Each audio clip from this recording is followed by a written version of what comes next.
I'm Scott Allen Miller, and this is my life living in León, Nicaragua. We have an absolutely gorgeous day today. It's a little bit late in the afternoon, but not super late, so we have that good, solid late afternoon light, but we have a big, cloudy thunderhead over top of us, and it's giving us that perfect color saturation and that dimmer light that just, oh, it's so easy on the eyes, and everything is so beautiful. The greens are popping, the yellow flowers are like crazy. Like, look at this. It is just, it's gorgeous. This is, I love when Nicaragua or anywhere gets like this. Is one of the reasons that I love the rain is the incredible color saturation. As a photographer, the rain really just brings out the things I love to see. And when I'm working on like a desktop or anything color design, I love having dark grays and vibrant greens as kind of the color palette for making my eyes feel comfortable when I'm programming or whatever. So this, when nature comes out and does it here in Nicaragua, it's fantastic. This time of year is so wonderful for those colors. But today I wanted to talk a little bit about how Nicaragua has functioned, and I'm talking a little bit more quiet. Some people ask me to lower my voice, and with the heavy cloud overcast, I'm actually getting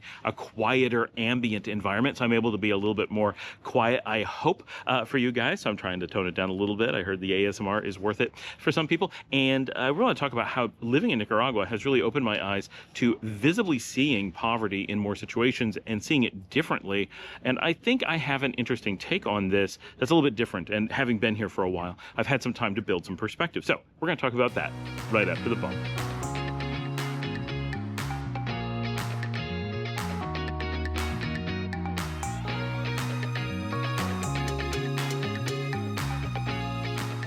As many people can imagine, when you first move to Nicaragua, and especially if you're moving from a country that is relatively affluent, moving to one of the lowest income average countries in the Western Hemisphere is noticeable. You tend to feel that impact. Now, I first came to Nicaragua in 2015. That was 10 years ago. And that time period, Nicaragua was noticeably a lot more poor in the individual income and in national infrastructure investment than it is today. So whatever you see on my channel or have seen over the last several years is really not that comparable to what it was like 10 years ago. The development, the changes that have happened in the country are dramatic during that time period. You really notice, if you've been here and paid any attention to the shifts in housing and developments, like housing developments have changed. Like the way that people live is completely different, and the amount of people that you interact with that instead of being poor or now middle class is very, very notable. So it's a changing environment, and that alone is something that we see, and in other places you may not see. Simply, you're not used to, if it's a place that you were born in, you probably aren't used to observing these changes over time. We don't normally think about it in most places, but here in Nicaragua, as a semi-outside observer who's been here and involved for a long time, we've seen that change. So I have some perspective on how this has impacted me and my view of it over the years that I think is pretty interesting. So I moved to Nicaragua having lived in the US and Spain and Panama prior to coming here. So in Spain and the US, these are pretty affluent countries in general, and people think of Panama as being very affluent, but much of Panama is extremely poor. Panama has a very high income disparity, one that's quite surprising to a lot of people. So if you live in Panama City and you live in middle class and above neighborhoods, you're at a very expensive place, a very affluent place. But if you're in rural Panama, you're in with poor areas in the barrios, you're a very, very poor country, and in many ways is poorer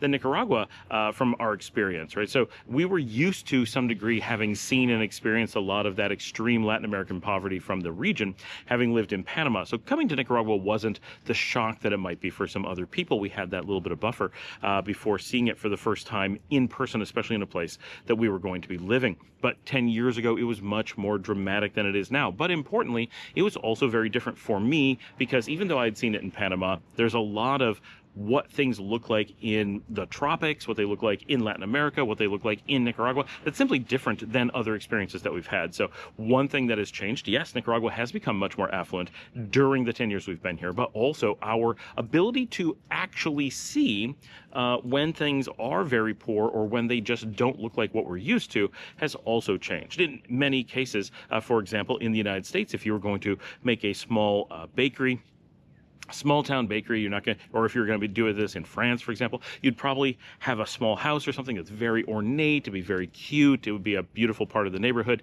and that would be the thing that you do, and people would expect that from a business. Here in Nicaragua, if you're going to put together a tiny little bakery in a little community, you might just get some wood and make a little shed out by the road and think nothing of it because it's super practical. The differences there are simply that one market expects that people are going to build things in one way, and one expects that they will build in another. And as a business person, you're not going to normally put a lot of money and attention into having a beautiful little house for your business if it's not going to affect your sales. If it's going to hurt your bottom line, why would you bother doing all that? Yes, it looks awfully nice, but it's a business. At some point, it needs to just be practical. And much of Nicaraguan highways are lined with businesses that are selling fruit and vegetables and breads and fixing tires and putting new headlights in cars. And they don't take any effort to make them look fancy. And coming from an experience of Italy and Germany and the United States, that is a surprise, and we perceive that quite often as being poor rather than practical. But if you go and visit Morocco, for example, in North Africa, this was a really great experience for me. I found that many of the things we saw there were very similar. There was a lot of trash outside. Things in the outside environment were relatively dirty and unkempt. People didn't put a lot of effort into making their houses look flashy. Bolivia really goes in a similar vein. And when you go indoors, then things would be very fancy indeed. Some of the world's most beautiful mansions are in Morocco. The riads of the central cities in Morocco are truly beautiful. Some amazing stuff. And from the outside, you would have generally no idea. They want to blend into their neighborhoods. They want to be hidden in the middle of the city. They don't want to be flashy. They don't want to show off for people, but they want a beautiful aesthetic. They want a beautiful environment, a comfortable environment for their families to live in or for a business to operate out of. And so that's what they do. They focus on the inside rather than the outside. Nicaragua comes from a lot of cultural history from Spain. And Spain gets a lot of that cultural history from Morocco, especially at the time that Nicaragua was founded. So Nicaragua has quite a bit of connection to Morocco that you don't think about under normal circumstances. And so there is a influence from there. There may be other influences, and Nicaragua has a tendency to focus on the inside of the house rather than the outside very strongly in a different manner, but very much like they did in Morocco. And of course, being in the tropics, that's a natural thing to do because of the way that people live, because of how difficult it is to deal with the outside and how little time people spend looking at houses versus either going around the neighborhood or being in a house. Just the way that we interact with our environments are different. And this leads to a certain practicality in different places. In the US, in Italy, in Germany, it makes sense for the most part that we put a lot of effort into making our houses look nice, our buildings look nice, our businesses look nice. We're trying to design neighborhoods, and I'm not saying that that influence couldn't be beneficial for other regions, but those are things that we prioritize. And here in Nicaragua, there's a practicality where we want our houses to be comfortable and beautiful where we spend time, and where we don't doesn't really matter. And so learning to recognize that this is a cultural difference rather than an observation of poverty is very important. You can find very successful businesses that to an American who is not spent time living here will look pretty poor.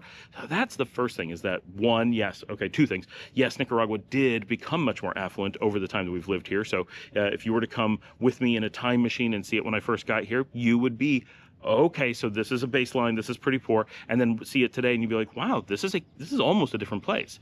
And then this other perspective of, okay, from a cultural perspective, we have a very hard time recognizing what is poor and what is not poor, or what is just utilitarian. And of course, lower incomes inspire certain things. Practicality is more important. We don't have as much spare resources that, well, where are we going to put it? Well, from a marketing perspective, having a beautiful house or a beautiful business facade is an important part of marketing. Sure, that makes sense. But here in Nicaragua, if your competitors aren't doing that, you don't need to do that. So if nobody does it, what's the incentive, right? Maybe one place could do it and get more business, but there's also a fear that people would look at it and say, well, that's a more expensive place. I don't want to go there because I want to go where they're being more frugal. What's really interesting to me, though, is my personal development. Yes, when I first came to Nicaragua, I was shocked by what I saw, but I adapted pretty quickly and found it reasonably comfortable. I don't go around seeing poverty and having this adverse reaction where I'm like, oh no, this is so, what are we going to do? One of the reasons that I feel okay with that is that I put a lot of effort, and my own existence is functioning towards the benefit of bringing people out of poverty in a small way that I'm able to. So many people have a reaction that they want to hide away from when there is observable poverty. And of course, In North America, we take and in much of Europe, we take a very strong tact of if there is poverty, we need to hide it. We want to minimize its visibility to the outside world. Much of Latin America, Nicaragua being no exception, does not do that. If there's going to be poverty, it's going to be exposed, whether a natural amount or extra, maybe. But they're not hiding it away, partially because that would be expensive and impractical, and they need to focus on those things. They need to do what is useful in many cases. So there is a lot more of in-your-face poverty, and that sometimes causes a reaction in people that they're like, well, I don't want to live around that. I couldn't handle living around that, right? And some people are just like, I have a hard time going to a veterinary office, right? Because there are animals in pain. There's that really bothers me, right? I'm a pescatarian. I don't eat animals. I can't handle eating animals. And so, you know, the tragedy of animals is something that really impacts me. And so I want to do what I can to help them, but I have to be somewhat distant. And some people have that reaction. They see poverty and they're like, I can't be near it. It just wears them down, and they can't handle, which is a weird thing to say. Imagine actually being poor, how hard that is, right? Maybe we should do a bit more about that. But avoiding it, you know, saying, well, I don't want to observe it, and then avoiding it because of that actually contributes to that poverty. You're making it harder for them to have businesses. It's harder for them to make money. It's harder for them to pull themselves out of poverty. And so when you see extreme poverty, instead of avoiding it, a better reaction is to want to be involved, whether it's by actually doing some direct work with the community, you know, building new jobs, right? Oh, here's a poor area, we're going to put in a factory, right? That's one reaction that's positive. Another is like we're doing here, we're living here by coming to a place that has very low income and bringing an outside income stream, whether that's a retirement one or actively working from abroad or whatever. That income stream comes in, and eventually at least most of it funnels into the environment and helps bring people out of poverty. It may not grab an individual person, right? If you're doing a more direct thing, you're going to start a small business, you're going to need to hire 5 people to work in your factory. Those 5 people may be directly pulled out of abject poverty into simply being moderately poor or possibly sort of middle income, just by you giving them jobs. Right, that's direct. Indirect, you may, by living here, put enough money into the economy that hundreds or thousands of people have a very small increase to their salary, right? 500 people each earn $1 to $2 more per month because of you. Now, that doesn't directly make one individual person feel that much better or barely notice, but you're helping 500 people. If there's 500 people moving in and 500 people that they affect, that could be 500 people who are doing really well because of that 500 people each giving $1 to a bunch of different people, and not giving it to them, right? Buying things in the environment, shopping at the pulperia, going to the local supermarket, the farmer who has to produce the food, and so forth. You're putting your income into the local economy, and it just filters its way out into all the different businesses, right? Because you're directly spending your money here. So that really contributes, even if you're not doing anything directly to pull people out of poverty by working with an identifiable person, simply by living in and being willing to be around it and having your personal income become part of that local economy, you are helping to be beneficial. So you don't want to skip that as a reaction. You don't want to avoid being near the people that you feel badly for if you want to actively make a difference. You want to be there, and if you can, obviously make direct differences as well. It's like hire people, right? Hire someone to work in your house, hire someone to get groceries for you, create a factory if you can. Like, all those things are great. But that's an important way of looking at it. And so often people have this reaction of, well, I need to stay away, right? Maybe I want to send some money. I totally get remittances, but I don't want to live around it. It makes me feel badly. But it should make you feel better that by living around it, you're able to, simply by getting up and doing normal things every day, having some amount of positive contribution. Go farther than that for sure, but that alone is an important piece. And people who only help from abroad generally aren't able to make as big of an impact because they're sending extra money to try to help, rather than taking core money that has to be spent anyway, food and housing and those kinds of things, and spending it in the local economy. That tends to do even more. Now, of course, if you're a billionaire and you're sending $1 billion rather than the 10,000 that you live on, Sure, that would make more of a difference, of course. But for normal people who are sending a little bit, the amount that you spend where you live is the big impact that you have the ability to make. And so consider that may be an important way that you can make a positive contribution that really makes appreciable difference in the place that you're looking at going. The most interesting thing that has happened to me over the time of living here is that it has taught me, one, to look at the environment around me and reevaluate. Instead of automatically feeling like everything I look at is poverty, I start to realize that much of what I'm looking at is not, and there is a lot of not poverty going on in Nicaragua. So often the things that I feel like are poverty are actually little shops and things that I just didn't understand before. So I'm constantly learning. That doesn't mean there isn't poverty. Of course there is, absolutely, 100%.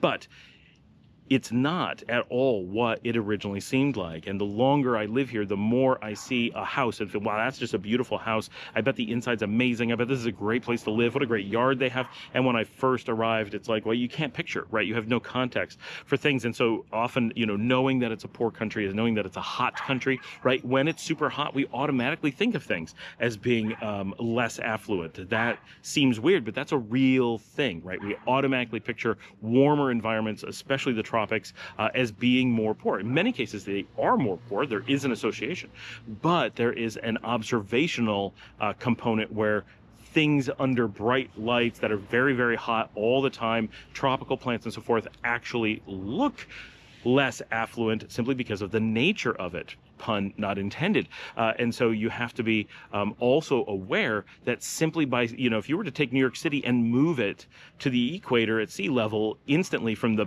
amount of sun that's beating down on that city and the way that people behave and dress and do things because of that extreme sunlight and heat and the never-ending relentless warmth, it affects the buildings, it affects the cars, it affects the people, it affects the clothes, and those things we tend to perceive as being more poor simply because of the way that people react when they live in extreme heat all the time. That's important. But so this general idea of like re-evaluating what I see when I look around the world has really opened my eyes. And one of the things that's huge for me is when I'm back in the United States and going through places that I've been before. Now, it's not fair in the last 6 months because the U.S.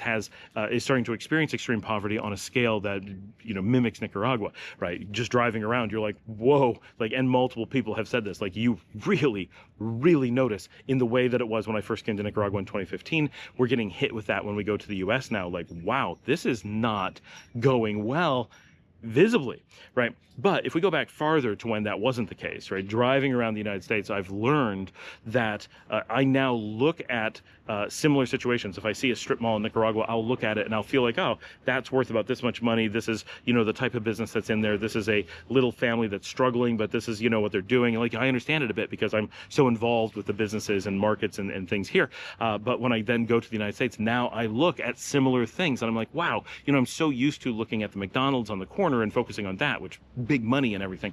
But then when you look at the strip mall behind it or beside it, and suddenly you realize those are the same little shops with people struggling to put food on the table that Nicaragua has.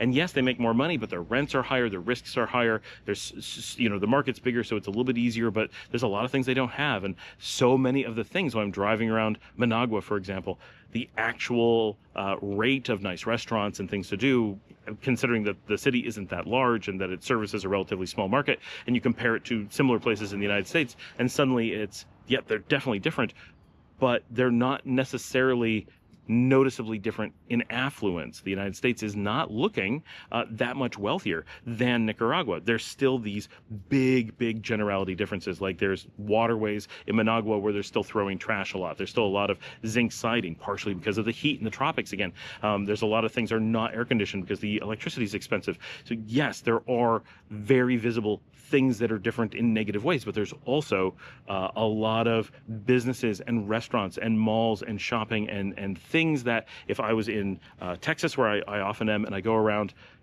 I drive past miles and miles and miles of destitute, terrible condition. And this is going back a year, not the current collapse.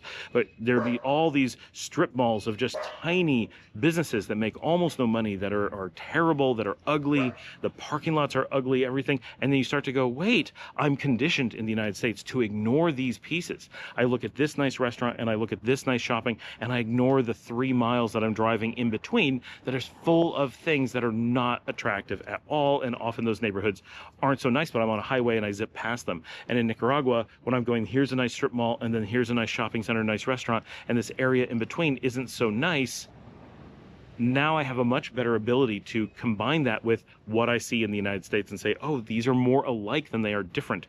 And that's not to say that the United States isn't still doing better than Nicaragua economically. Of course it is. But the differences are not as great. There's something about being in a new country, being in a country where you're told and conditioned that it's going to be so much more poor, that you naturally notice the poverty and point it out and think about it. And maybe it's because we have this reaction of maybe we should do something about it, and maybe we should, so great. But when I'm in Texas or New York and I'm driving past those same things, should I also have that reaction? How do I directly impact this poverty because I'm seeing an environment where things are bad, where there's people struggling in large swaths of the region? It's quite noticeable. And that's really the takeaway that I have, that living in Nicaragua has conditioned me to actually look more broadly. And some places, now some of this is my world travels, but like when I'm in Morocco, I have a much better ability to look and say, wow, things don't look at first glance like it's as affluent as it is. And of course it's a poor country as well, but there is so much beauty being hidden behind those walls. I understand that now, and have for a long time. So when I travel through Africa, I'm aware of that effect there. And now when I'm in Central America, I learned that this is how things look. And now when I go back to North America, I've come to realize that I have become conditioned over a lifetime to automatically ignore a lot of what I see and focus only on the areas that I'm interested in. But when I go back and think about it and say, well, there's this restaurant that I would go to in this business, and I would often say when I was younger or when I lived there, how are all these businesses surviving? This little nail salon, this little hair place, this little place that sells knickknacks, this tiny little store over here, this place with no traffic, with no cars in their parking lot. And you think, wow, the people must be doing so well that there's all these things.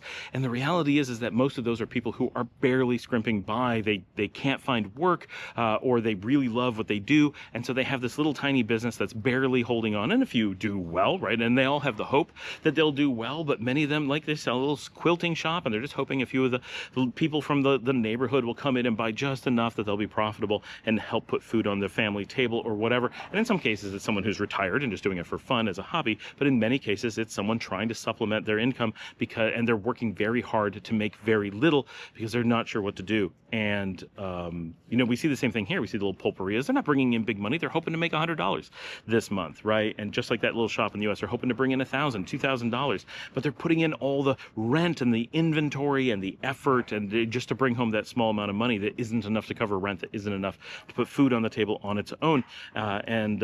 Learning to see that and now realizing how much I was conditioned to ignore back home has been one of those things that I've been taught by being here. Now, some of you are going to hear that and say, wow, now I don't want to be conditioned to be able to suddenly open my eyes. I want it to be hidden. That isn't a pleasant thing.